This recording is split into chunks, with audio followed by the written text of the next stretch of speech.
চব্বিশের আন্দোলনে জামাত ইসলাম দৃশ্যমান ছিল না, পিছন থেকে হেল্প করছে। পরে আমরা জানতে পারলাম যে ইসলামী ছাত্র শিবির ছিল ভ্যানগার্ড।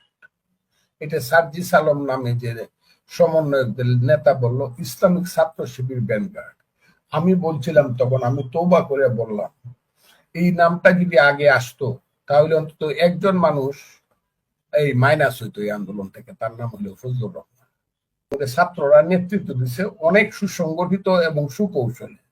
তারা সামনে গান বাজাইছে, পূর্ব দিগন্তে সূর্য উঠেছে রক্তলাল, পথের ওই যে তীরহারাই ঢেউর সাগর পাড়ি দিব রে, পিছনে গান বাজাইছে এবারের সংগ্রাম আমাদের মুক্তির সংগ্রাম।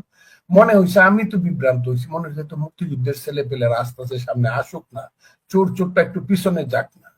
কিন্তু পরেই তো দেখলাম যে না, জিনিসটা যেন এরকম না, জিনিসটা যেন ভিন্ন রকম। ওই কিরে, ওই কিরে।